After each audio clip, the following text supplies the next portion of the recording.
तो good evening. Last lecture में हमने मैट्रिक्स देखा था, उसका थोड़ा रिवाइज करते हैं। तो मैट्रिक्स में क्या होता है? मैट्रिक्स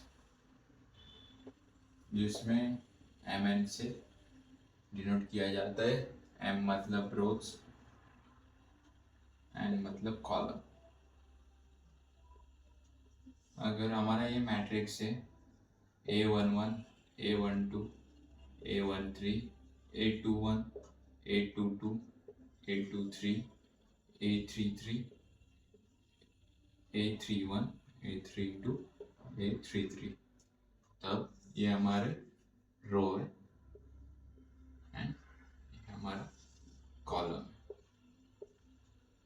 देन इसमें कुछ टाइप्स आते हैं, जैसे कि रो मैट्रिक्स हुआ। रो मैट्रिक्स मतलब मैट्रिक्स है ओनली वन रो, जिसमें सिर्फ वन रो है। देन कॉलम मैट्रिक्स, मैट्रिक्स है ओनली वन कॉलम, जिसको कॉलम मैट्रिक्स बोला जाता है। Then square matrix, square matrix होता है। डायगोनल एलिमेंट ये सब होता है। देन नेक्स्ट देखो, इसमें मैट्रिक्स में क्या होता है? Scalar matrix.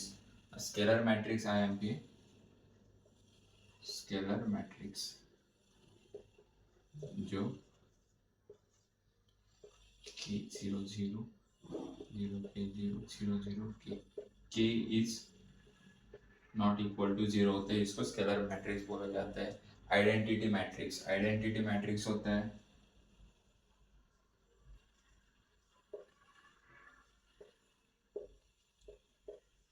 1 0 0 0 1 0 0 0 1, ऐसे मैट्रिक्स को आइडेंटिटी मैट्रिक्स बोला जाता है। एंड ऐसे मैट्रिक्स को then upper triangular matrix, upper triangular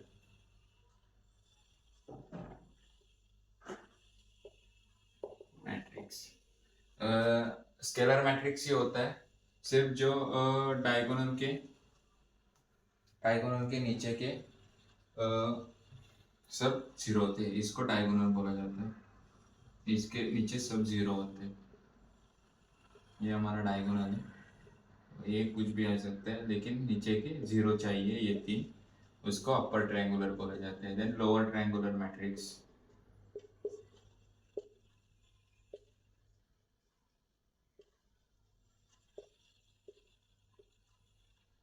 diagonal के ऊपर के सब जीरो।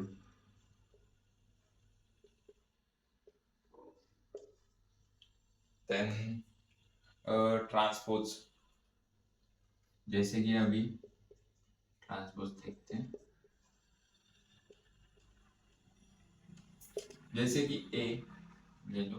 ट्रांसपोज में क्या होता है, जो कॉलम होते हैं उनके रोल, अगर कॉलम है, रो है तो उसको कॉलम लिखा जाता है, कॉलम है तो उसको रो।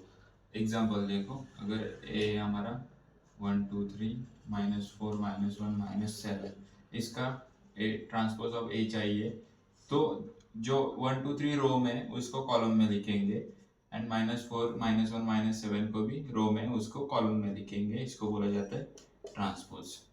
एंड बस इतना ही कुछ कल के लेक्चर में देखा था।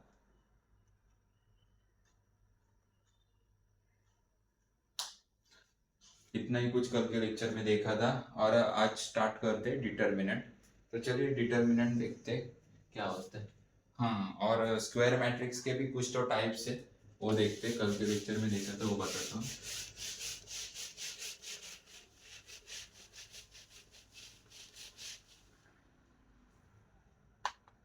जिसमें कि सिमेट्रिक मैट्रिक्स है।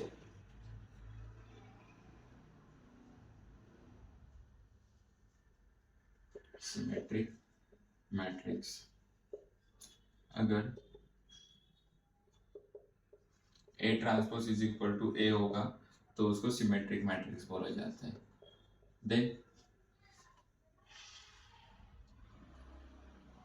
Then skew symmetric matrix,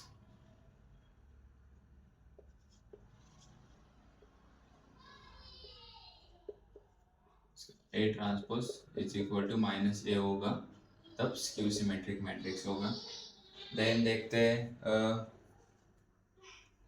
आइडेंपोटेंट matrix.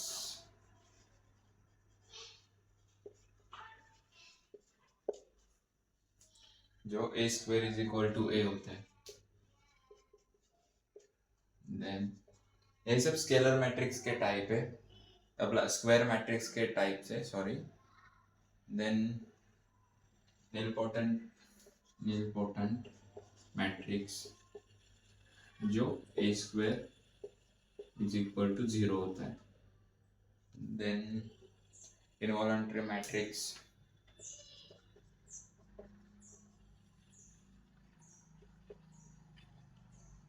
जो ए स्क्वायर इज इक्वल टू आई होता है। एंड और एक टाइप देखा था ऑर्थोगोनल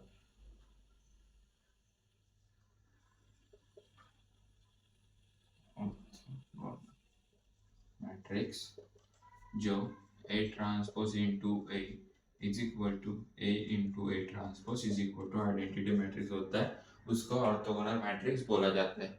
ओके, इतना हमने कल के लेक्चर में देखा था। ये आज देखते हैं हम डिटर्मिनेंट। डिटर्मिनेंट देखो, डिटर्मिनेंट क्या होता है।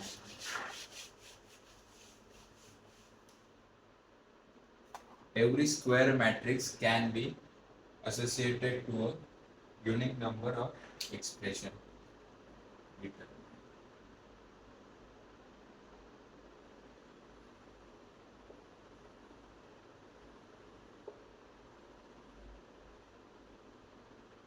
Every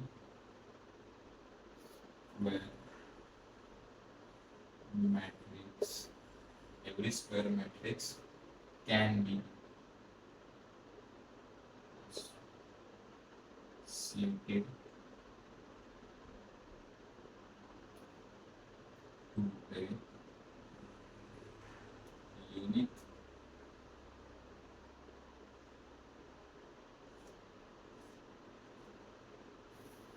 number of expression।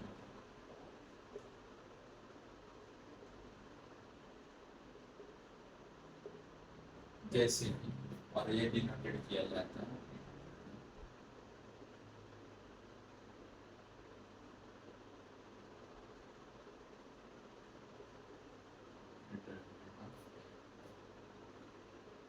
तो देखिए, अगर हमको ए दिया है 1 3 5 7, तो इसका डिटर्मिनेंट क्या आएगा? तो डिटर्मिनेंट ऑफ ए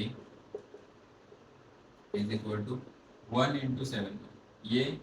कॉलम ये कॉलम ये रो एलिमिनेट करने का 1 इंटू 7, 1 इंटू 7 ये वाली कॉलम एलिमिनेट करने का, और ये वाला रो 1 इंटू 7 प्लस फिर इधर करेंगे तो ये वाली कॉलम अपना, हाँ, कॉलम एलिमिनेट करने का, और ये वाली रो 3 इंटू 5 7 प्लस 15 क्या आएगा 22, ए का डिटर्मिनेंट है। ओके, ये एग्जांपल था डिटर्मिनेंट का। Then area of a triangle का फॉर्मूला देखते हैं क्या होता है। वो एग्जाम में डायरेक्टली क्वेश्चन आ जाते हैं एरिया ऑफ ट्रायंगल के ऊपर। Area of A triangle,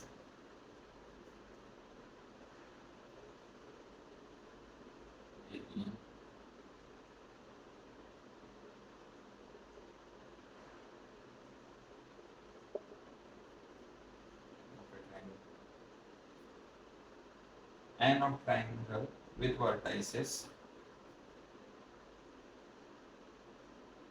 n of triangle with vertices x1 y1 x2 y2 and x3 y3 is equal to 1 upon 2 x1 y1 x2 y2 x3 y3 1 1 जी, ये हमारा area of triangle का formula है। Area of triangle आप x1 y1 सिर्फ x1 y1 x2 y2 x3 y3 की value put करना है, half से मल्टीप्लाई करना है, बाकी कुछ नहीं। डायरेक्टली क्वेश्चन पूछते हैं इस फॉर्मूले के ऊपर। if if area of triangle is 0 then points are collinear, तब पॉइंट्स कोलिनियर होंगे। ये याद रखना है, एमसीक्यू में पूछ सकते हैं। if area of triangle is 0 points are collinear।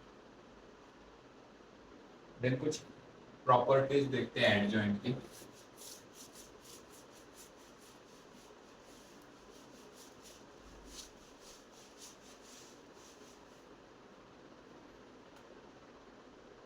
देखिए properties of adjoint.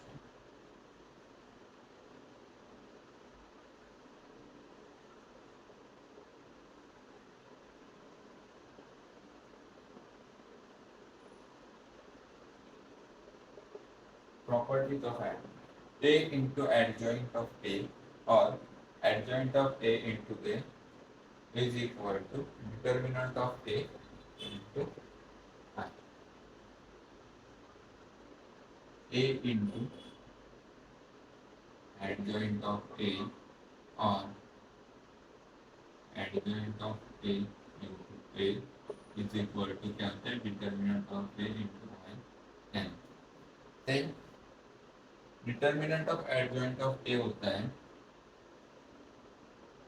determinant of adjoint of A is equal to determinant of A raised to n minus 1। ये I am here। then determinant of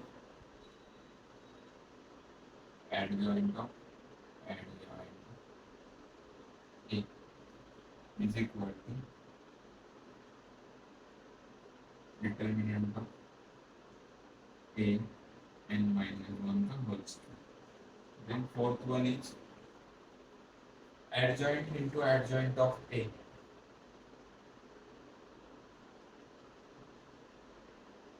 adjoint into adjoint of A, okay?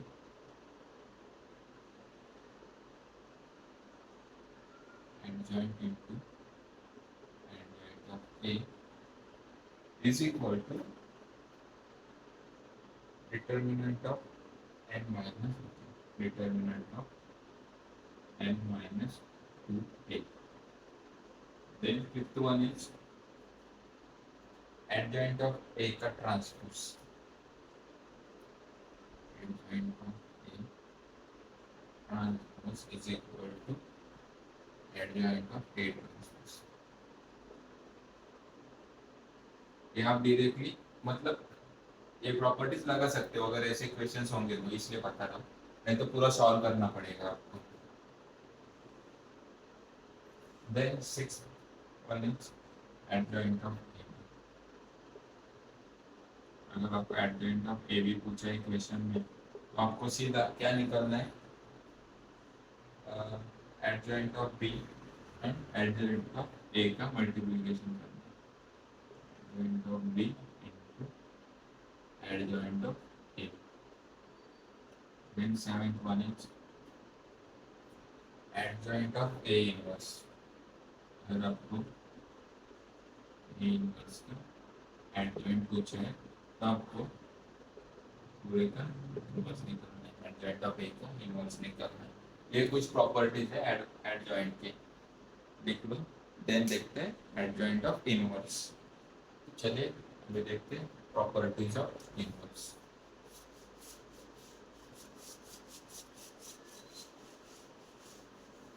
समझ में आ रहा है ना? Okay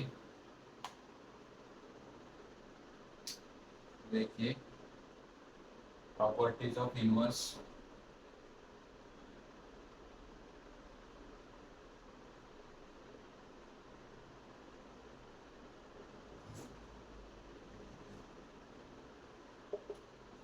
properties of inverse. तो A transpose का inverse क्या होगा? ट्रांसपोज ऑफ ए का inverse is equal to A inverse का ट्रांसपोज। देन ए बी का इनवर्स, ओके हाँ ए जी, ये आपको पता होगा बी का इनवर्स है B inverse into A inverse. A inverse का इनवर्स वो तो ए ही आएगा, मैंने बताया था मैट्रिक्स में भी जब मैट्रिक्स पढ़ा था। देन फोर्थ वन इज के ए का इनवर्स, के का कुछ इनवर्स तो नहीं, इसलिए के का ऐसे लिखे 1/k इनटू ए का inverse. k is not equal to 0